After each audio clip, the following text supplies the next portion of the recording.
예전에 제가 음악 감상실에서 DJ 생활을 잠깐 했을 때 겪은 일입니다. 그때가 20대였죠. 그 시절 음악 감상실에 자주 들락날락 거렸던 단골 손님들 중에 저랑 친해진 사람이 몇 명 있었는데, 나중에 가서 결국 그 손님들이랑 멤버처럼 친하게 지내게 되었는데, 그 중에는 보면은 작곡가도 있었고 화가, 락커, 직종이 다양했죠. 근데 사실 그 당시 친구들이 다 무명이었고 수입이 없었으니까 백수나 다름이 없었죠. 이 친구들을 오며 가면서 인사하고 어찌저찌 하다 보니까 저를 포함해서 다들 서로 친하게 되었죠. 다양한 직종을 가진 사람들의 어떤 그 조합이 생각보다 괜찮았어요. 불협화음을 내지 않았고 매우 조화로웠거든요. 다들 성격이 둥글둥글했던 게 한몫했었죠. 그러다 보니 서로 시간이 맞으면 그때는 시장통에 가서 꼼장어집에 가서 그 소주를 자주 마셨던 기억이 있는데, 그때 꼼장어가 굉장히 저렴했던 걸로 기억을 해요. 매일같이 그 꼼장어를 먹으러 갔으니까요. 그리고 가끔 제 차를 타고, 그때 차가 저밖에 없었거든요. 그래서 제 차를 타고 드라이브를 갔었죠. 인원이 저를 포함해서 딱 4명이니까 한 차에 몸을 막 구겨놓고 이곳저곳 정말 많이 돌아다녔던 기억도 있습니다. 지금에 와서 돌이켜 생각해보면 그 멤버들과 참 얽히고 설킨 에피소드들이 많았던 것 같은데요. 그 가운데서 섬뜩했던 기억들을 끄집어내서 더듬어서 2가지 좀 풀어보고자 합니다.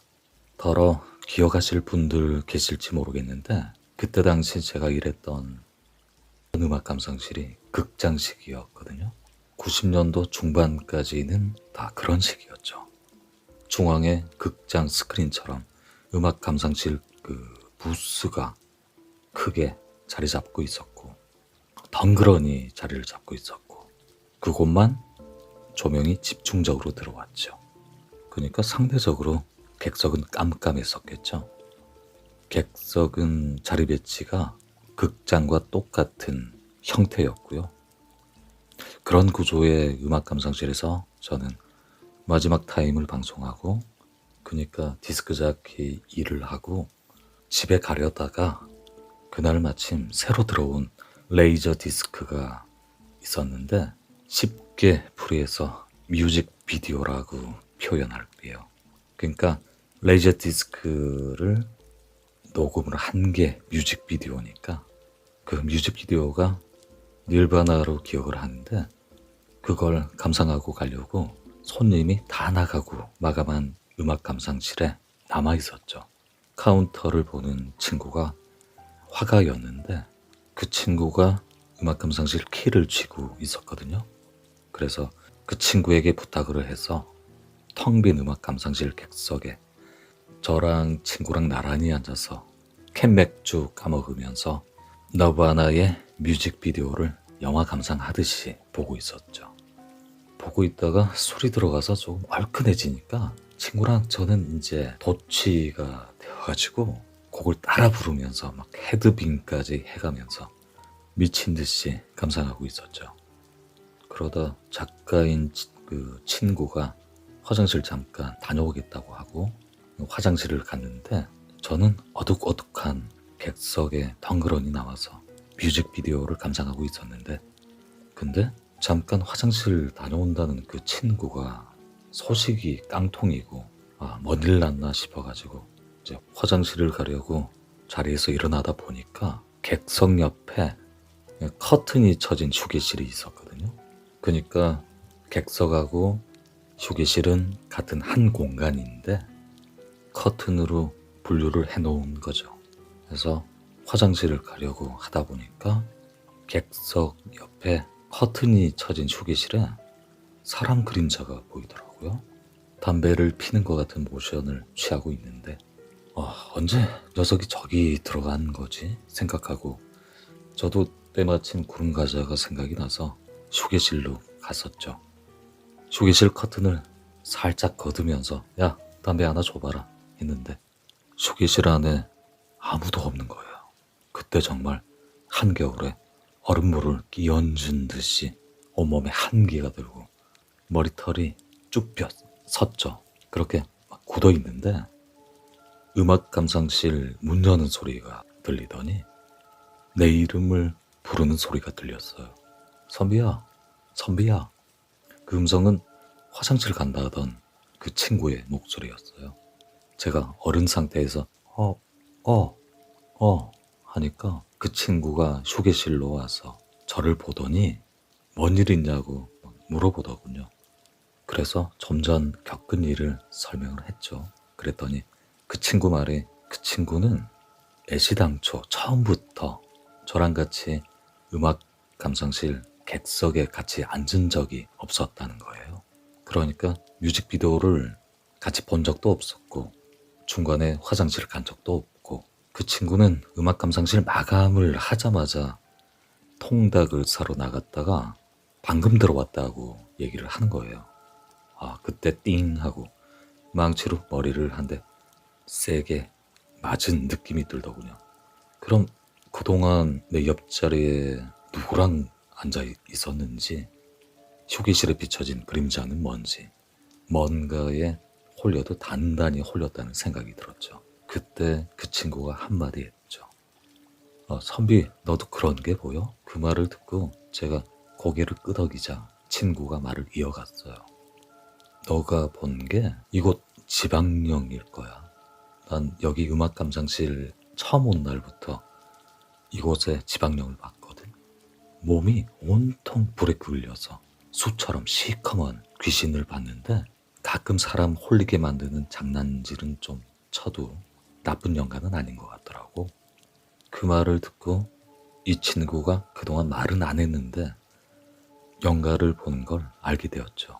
그래서 더 이상은 그런 분위기에서 뮤직비디오 감상이고 뭐고 다 집어치우고 음악 감상실을 얼른 나왔죠.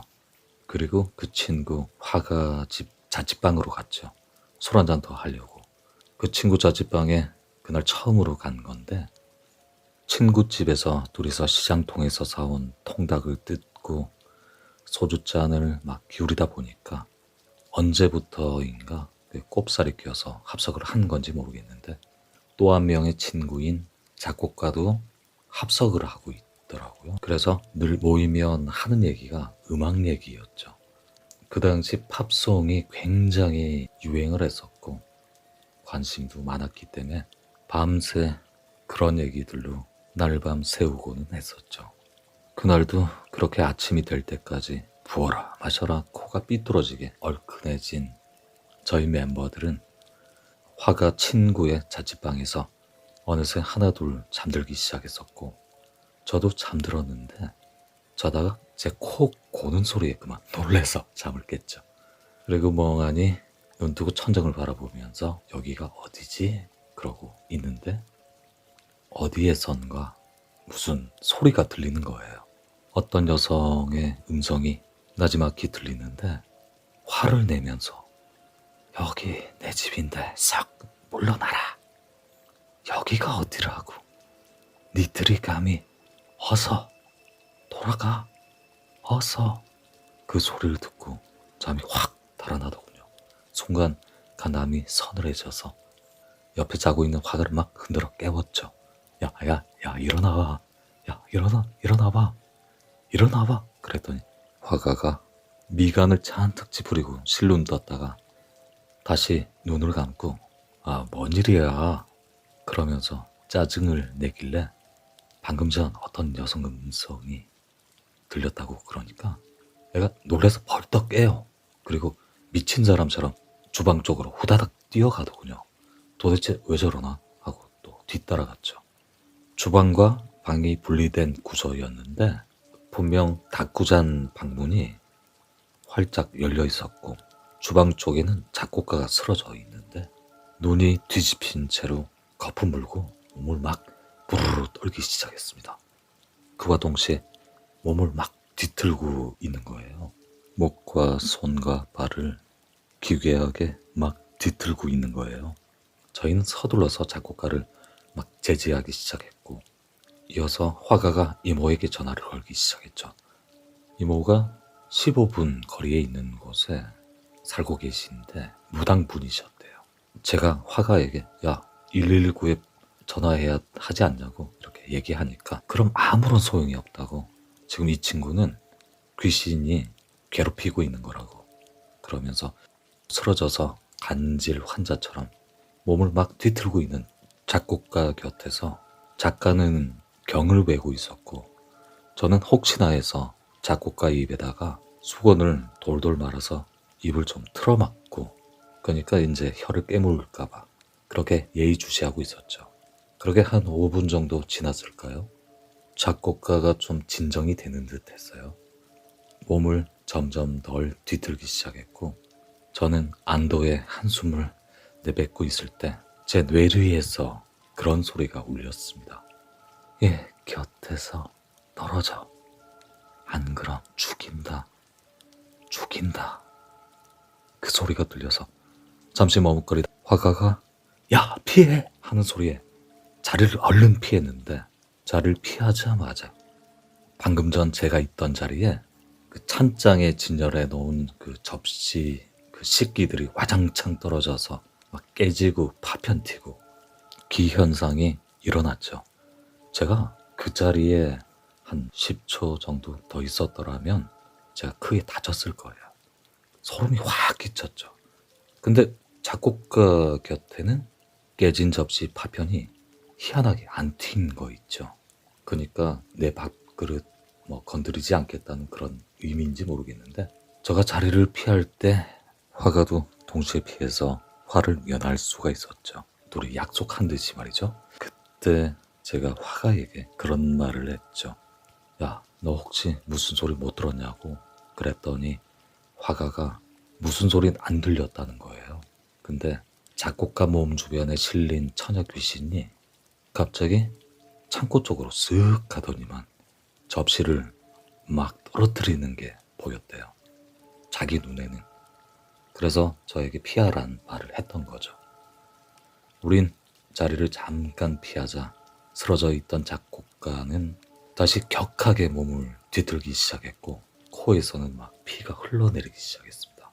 저는 안 되겠다 싶어가지고 119에 전화를 하기 시작했고, 뒤늦게 구조 요청을 한 걸 후회를 했죠. 그리고 조금 있다가 화가 이모가 도착을 했는데 오자마자 막 쌀을 던지시고 오방기로 작곡가 어깨 주변을 막 탁탁탁 치시더니 작곡가가 갑자기 동작을 딱 멈췄더라고요. 그러고 나서는 이모께서 방울을 막 무구를 막 흔드시고 경을 외시더니 허공에다 대고 말을 하기 시작하셨는데 쌍방령 대화 같아 보였습니다. 물론 상대방의 얘긴 안 들렸죠.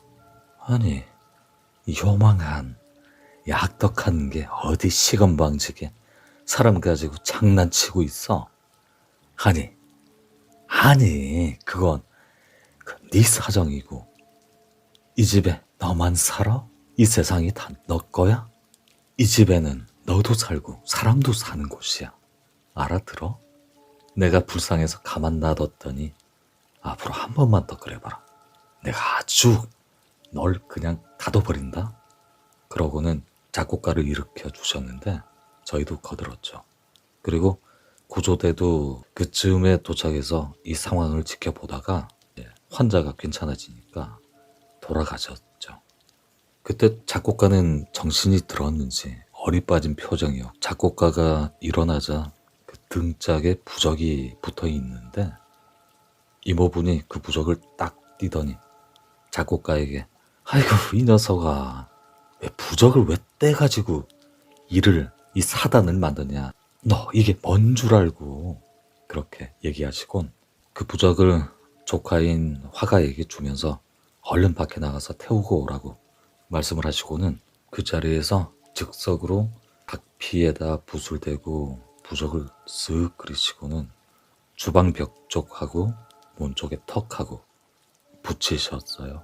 시간이 조금 지나니까 작곡가도 제정신으로 돌아왔고 일은 그렇게 일단락이 되었죠. 뒤에 가서 화가 얘기를 들어보니까 본인 자취방 터가 오래전에 무연고자 무덤 자리였는데 거기다 집을 지어가지고 자기 무덤 자리에 다른 사람이 살고 있으니까 화가가 살고 있으니까 그 자리에 터줏대감처럼 자리 잡고 있던 영가가 화가 머리 끝까지 났겠죠. 그래서 해코지를 했었는데 이걸 이모가 써준 부적으로 그동안 막고 있었던 거죠. 그런데 작곡가가 술에 취해가지고 간밤에 부적을 뜯어서 일이 그렇게 된 거예요. 오래전 기억을 이렇게 풀어가면서 얘기하다 보니까 항상 사건의 중심에는 작곡가가 있었던 것 같아요. 작곡가 이 친구 때문에 밤새 곤욕 치른 일이 한 번 더 있었는데요. 언젠가 한번 우리 음악 감상실 멤버들이 경주 쪽으로 캠핑을 간 적이 있거든요. 한날 저녁에 이 친구들이랑 술을 마시다가 즉흥적으로 가게 된 거죠. 친구 중에 딴따라가 있는데 야, 여름인데 우리도 바캉스 한번 가야 되지 않겠냐. 기림사 근처에 자기만 알고 있는 아주 멋진 포인트 지점을 알고 있다는 거예요. 그래서 그래? 그거 좋겠다. 그래 가자. 그렇게 다들 가기로 결정했고 그럼 다음날 오전에 각자 집에 가서 필요한 것 좀 들고 와서 다시 모이기로 했죠. 딴따라는 텐트랑 캠핑 장비를 들고 오고 작곡가는 자기 집 냉장고를 다 털기로 했죠. 고기랑 김치 뭐 이렇게 챙겨오기로 했고 저는 그때 제 차로 가니까 뭐 그냥 간단하게 김치랑 쌈장 뭐 그렇게 가져오고 그때 화가는 나중에 합류하기로 했는데 본가가 경주에 있는 바람에 이제 집에 있는 발렌타인 17년산 꼬냑하고 아버지가 먹다 만 거겠죠. 그리고 스카치 위스키가 있는데 뭐 조니 워커하고 잭 다니엘 몇 병 들고 아버님 차를 타고 합류하기로 했었죠. 그리고 그날 모여가지고 그때 제 차로 갔었죠. 조그만 제 차에다가 캠핑 장비 다 구겨놓고 딴따라랑 작곡가를 태우고 부족한 기타 부식은 뭐 돈 걷어가지고 가는 길에 구입하기로 하고 출발을 했죠. 울산에서 정자 해변가 도로를 쭉 타고 가다가 경주 가까이 문무왕릉을 지나가지고 한 20분가량 운전해 가다 보니까 기림사 가기 전에 계곡이 나왔는데 거기 도로에 갓길에 적당한 곳에 차를 주차해 놓고 이제 각자 짐을 울러매고 산길을 따라 한 10분쯤 걸어 올라가다 보니까 캠핑하기에는 최적의 장소가 나온 거예요. 거기에다가 이제 개울가 주변에 평평한 곳에다가 텐트를 치고 그러고 나서 이제 뭐 빠진 거 없나 살펴보니까 수건도 없고 또 된장찌개 끓일 재료들이 없는 거예요. 두부랑 감자 뭐 이렇게 파 그리고 이왕 사러 가는 김에 수박이랑 카레도 사기로 했고 그래서 이걸 이제 사기 위해서 저랑 작곡가가 다시 산을 내려와서 차를 타고 기림사 근처로 갔죠. 저희들이 정박한 캠핑 장소에서 기림사까지 딱 한 10분 정도 걸리더라고요. 기림사 근처에 도착해가지고 슈퍼에서 필요한 부식과 또 술도 좀 더 사고 또 간 김에 기림사도 둘러보고 온 거예요.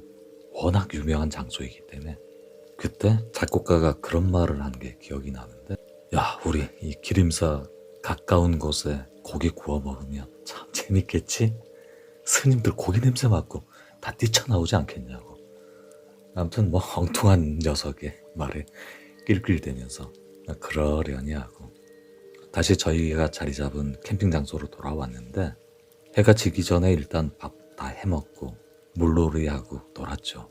주변에 진짜 사람들이 없다 보니까 눈치 안 보고 아주 실컷 놀았죠.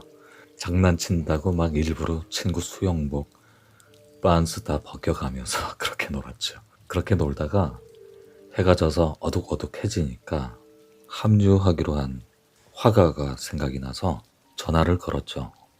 야 여기 기림사 가기 전에 몇 번 국도 어디쯤인데 언제쯤 올 거냐? 그러니까 1시간 후쯤 도착할 거라고 하더군요. 그래서 도착하면 데리러 갈 테니까 전화하라고. 그러고 그때부터 고기 굽고 친구들이랑 술을 마시면서 얘기하고 놀기 시작했죠. 삼육구 게임 아시죠? 네, 그 게임도 하고 이제 벌칙으로 입수시키고 아무튼 그렇게 정신없이 놀고 있다가 작곡가가 벌칙에 걸려서 술심부름을 하게 되었죠.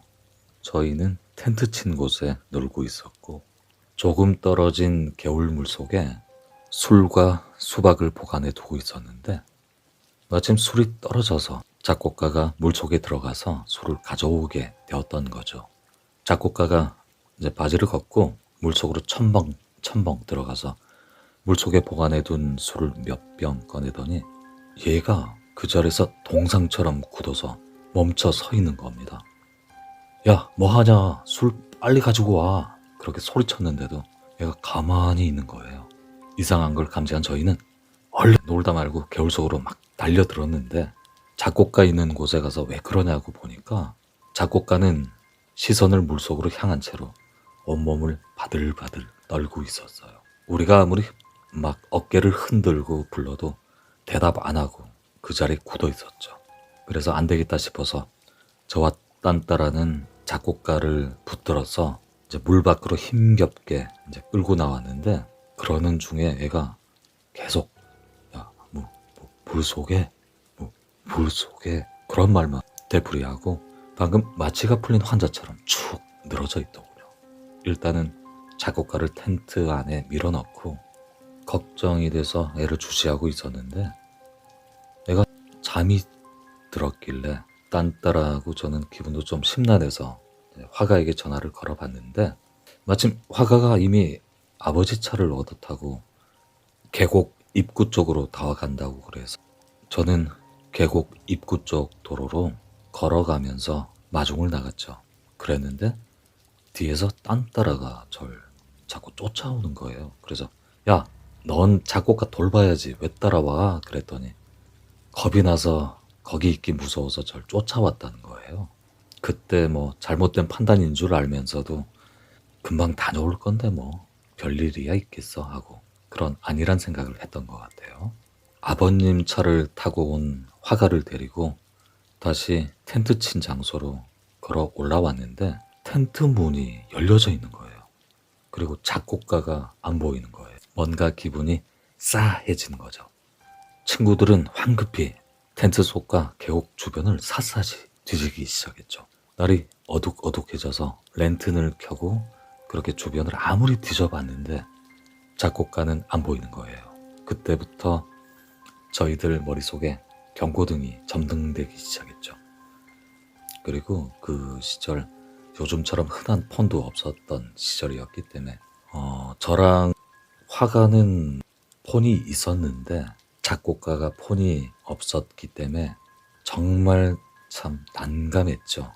그래서 진땀이 나기 시작하면서 아무리 주변을 샅샅이 수색을 해도 놈이 안 보였는데 속은 계속 타들어갔죠. 나중에는 안 되겠다 싶어가지고 화가랑 딴따라 저는 이제 각자 흩어져서 찾아 헤매기 시작했는데 산길을 거슬러 올라가다 보니까 저 멀리에서 시커먼 사람 형체가 보이길래 순간 작곡가인 줄 알고 이름을 불렀는데 아무런 대답이 없는 거예요.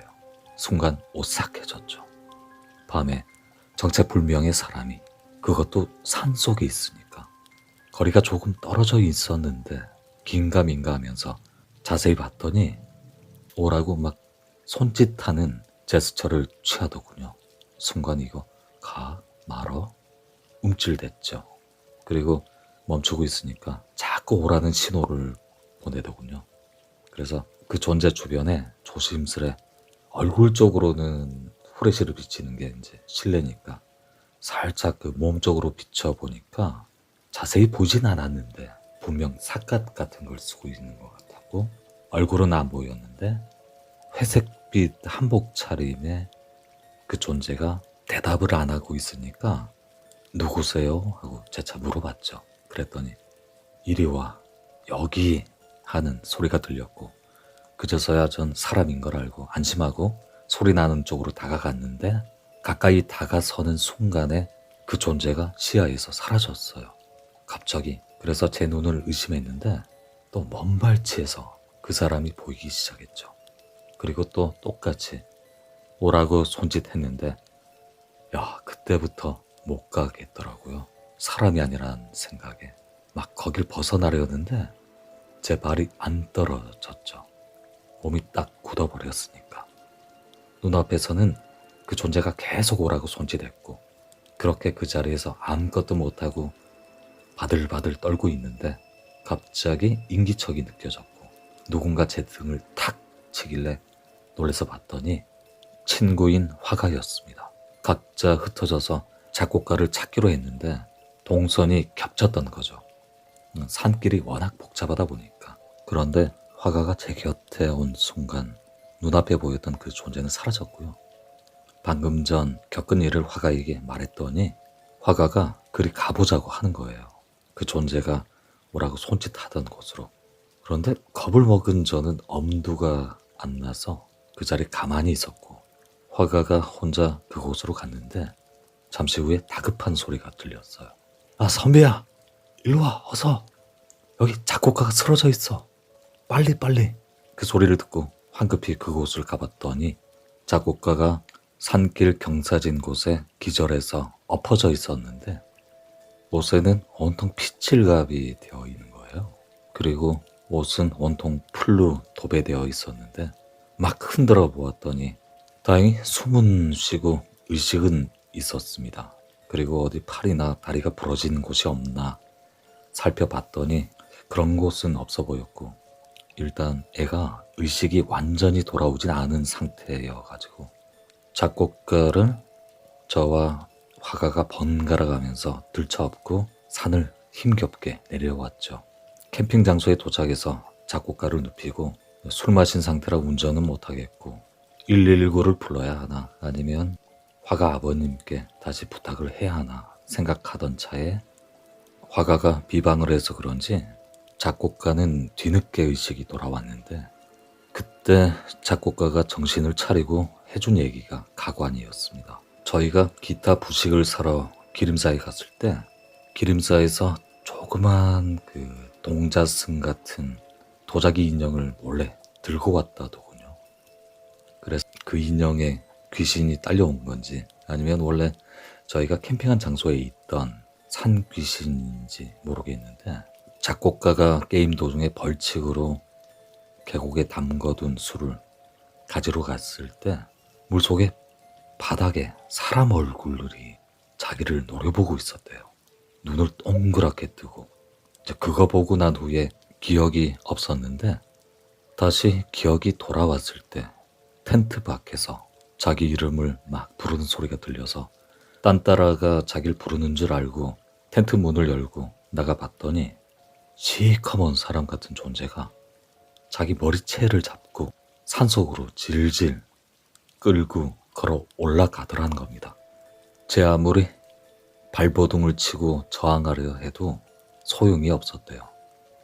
그렇게 산속을 여기저기 질질 끌려다니면서 팔이며 다리며 제 풀이나 나뭇가지에 다 긁혀가지고 상처가 나고 쓰라리였는데 그 존재가 계속 안 멈추고 자기를 질질 끌고 가더니만 그 존재가 어느 지점에 딱 멈춰서서 한마디 했답니다. 그거 제자리 갖다 놔.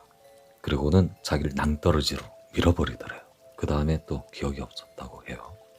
작곡가 얘기를 듣고 제가 그 존재 생김새에 대해서 물어봤는데 그냥 얼굴과 몸은 다 새카맣고 눈빛만 보였는데 삿갓을 쓰고 있었다고 했죠.